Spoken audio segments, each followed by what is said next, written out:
haboim. Welcome everyone. We're about to begin Be'ezras Hashem together on Daf Tzadik Beis Amud Beis, starting with Tzadik Beis Amud Aleph at the new Mishnah. We learned many times before when you have two chatzeiros, smuchos, zu lezu, then if there's a wall between them, each one makes their own Erev chatzeiros, whereby each one can carry from his bias to his chotzer. If that wall then breaks down and it's more than Eser Amos, they can no longer then carry from their bias to their chotzer. Each one is now nifratz b'miloya to the other chotzer, where it becomes one big rishus. So therefore one cannot carry from his bias to his chotzer anymore. Our Mishnah discusses a scenario when you have two chatzeiros, or two gagos, that are smuchos zu lezu. Now the barrier, the mechitza between them, breaks down, but less than either Eser Amos or less than Eser Amos, whereby there's going to be a Pesach between them. Here we're talking about a scenario where you have one larger one and one smaller one. The Mishnah talks about two scenarios of a chotzer, two chatzeiros, and of a gag, two gagos. Says the Mishnah, Gag gadol samuch lekatan. First, the Mishnah begins with the scenario of two gagos. You have a gag gadol, a large gag. Then samuch to it is a smaller gag. Says the Mishnah, Hagadol muter v'hakatan asa. Here we're talking about where the gag, since there is a bigger gag, and the smaller gag is then in the middle of that bigger gag. So we're saying over here that the bigger gag has indeed four walls, because the bigger gag has its gurasik mechitzta from the perimeter.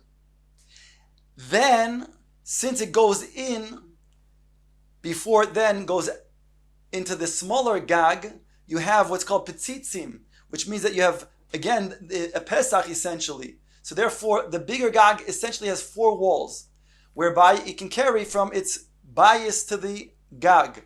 However, the smaller gag, that since it's completely opened up to the bigger gag, so therefore it does not have its own rishus. It's considered to be now like a subordinate to the bigger gag, whereby you cannot carry from its bias to its gag. The Mishnah goes on to say, Chotzer gedoyla shenifritza liktana. If you have a chotzer gedoyla, same scenario, but here we have two chatzeiros, a large chotzer and then a small chotzer. Each one now has physical walls that are around its perimeter.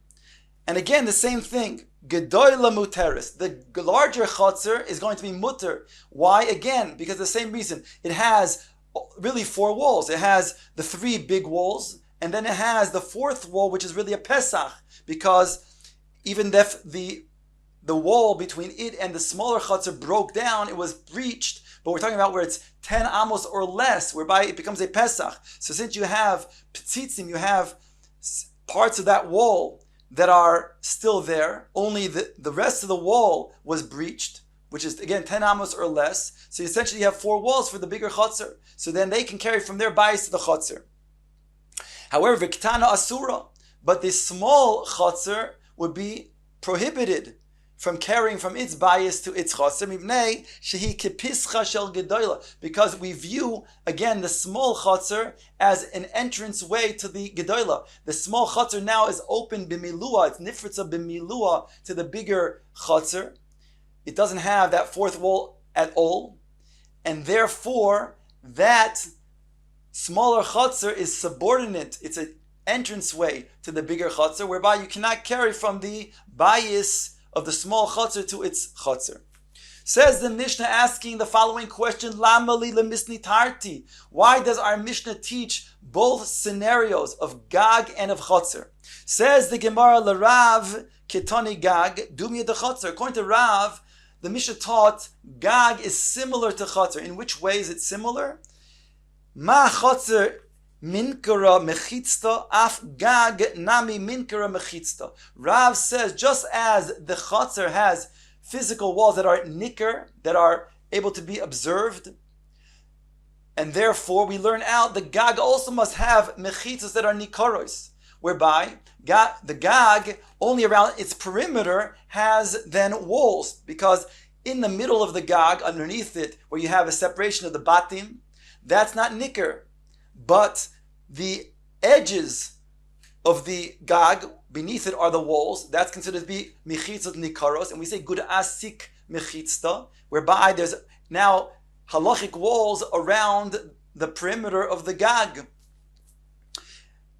Now this is what Rav's Shita is on Daf Peites Amud Aleph, that only we say gud asik mechitzta by mechitzas that are nikaros. But Shmuel argues and says even when it comes to mechitzas she'einam nikaros, we still say gud asik mechitza, and therefore says the Gemara, ule Shmuel gag dumya de chatzar. He has to learn differently, that gag is similar to chatzar in a different manner.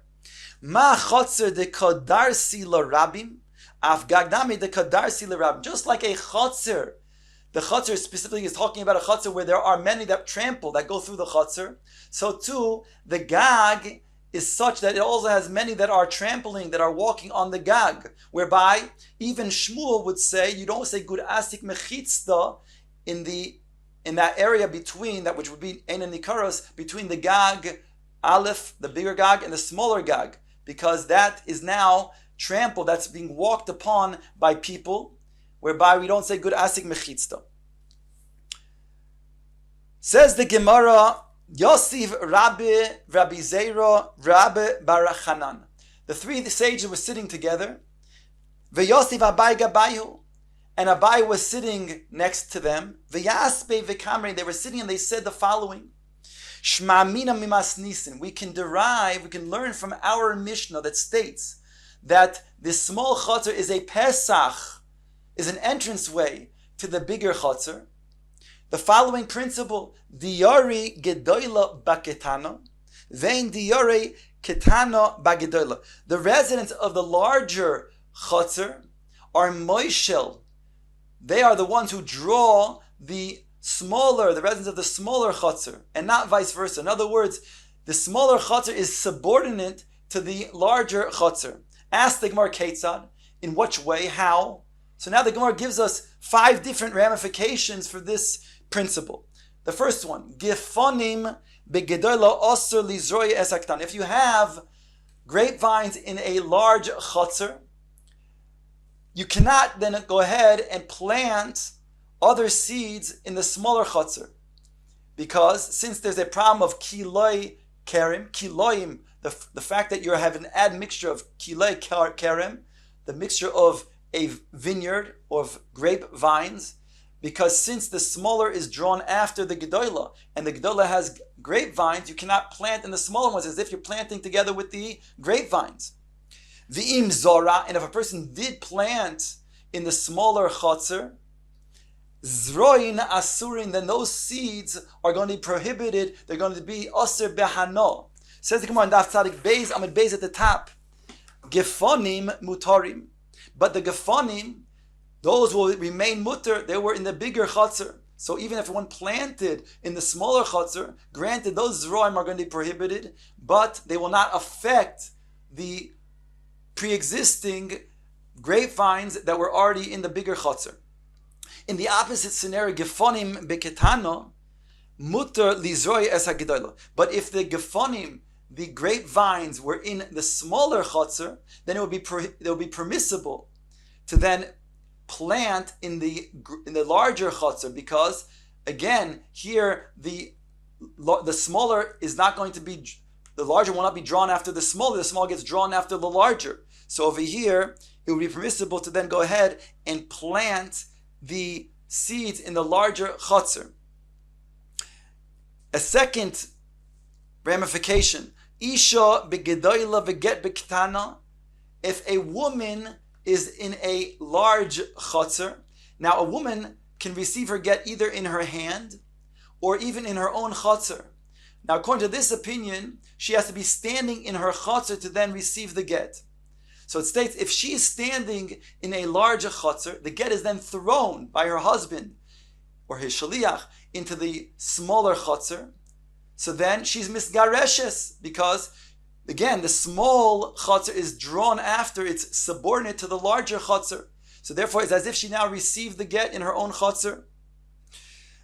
However, if it's isha bektana veget begedola eina mizgaresh, in the opposite scenario, if she's standing in the small chutzner and he throws the get into the larger chutzner, so then she's not mizgareshes because she didn't receive the get in her chutzner. Since again, her small chutzner is not going to be then where she's standing is not going to then be drawn after the bigger one. It's not going to draw the bigger one to her, but rather the bigger one draws the smaller to it. So since the smaller one is subordinate to the bigger one, she's not received the get, since the get was thrown in the bigger one.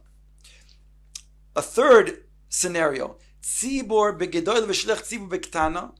If you have a tzibur in the bigger chutzner, and the shliach tzibur to be then saying Kaddish, Kedusha, and Baruch Hu is in the smaller one, then he's yotzin yedei chavos, and they are yotzei in that scenario because the shliach tzibur will be drawn after the tzibur who is standing in the larger chutzner. However, tzibur bektan v'shliach tzibur begedola ein yotzin yedei chavos. But if the tzibur is in the small chutzner, so then since the shliach tzibur is in the big chutzner, so they are not drawn after. He is not drawn after them because he's in the bigger chutzner, the shlich tzibur. And they, since they're the roiv, are not going to be drawn after him, whereby they're not yotzei yidei chavason. A fourth scenario, tisha begedoila v'yachid bektana. If you have 9 men in the larger chutzner, and 1 man is in the smaller chutzner, then mitztarfin, they will make the minyan. Because again, the small chutzner is drawn after the larger one, whereby you have the minyan. But if it's the opposite scenario, tisha bektana ve'echad begdoila, ein mitztarfin. If you have 9 in the smaller one and 1 in the bigger one, since the bigger one is not drawn after the smaller one, and the smaller one, since has the roiv of the men, are not going to be drawn after the one which is in the other larger chutzner, then ein mitztarfin, they don't make a minyan. The fifth and final scenario the Gemara brings is tsoya begedoila also likros kriyashma bektana. If you have tsoya, excrement, in the bigger chutzner, then one cannot read kriyashma or any divrei kedusha in the smaller chutzner, because again, the smaller chutzner is if then he's reading then the kriyashma that is subordinate in the bigger chutzner where the tsoya is. However, if it's tsoya bektano, muter likros kriyashma begedoila. If the tsoya is in the small chutzner, however, then so long as one is in the bigger chutzner and he does not smell the tsoya, and he's certainly dalet amos from the tsoya, he doesn't look at the tsoya, because it says, you can't have the tzoy in the same place where you are situated, but since they are situated in the gedoila, in the bigger chutzner, they would be able to, yes, say Kriya Shema in the bigger chutzner, even though there's a tzoya in the smaller chutzner. All of this, of course, we're talking about where the breach between the chatzeros is going to be then, so that it's as if it's opened one chutzner to the other chutzner. And therefore, again, the smaller one, the principle is subordinate to the bigger chutzner, and the bigger chutzner does not get drawn after the smaller one, because the smaller one is a pesach for the bigger chutzner.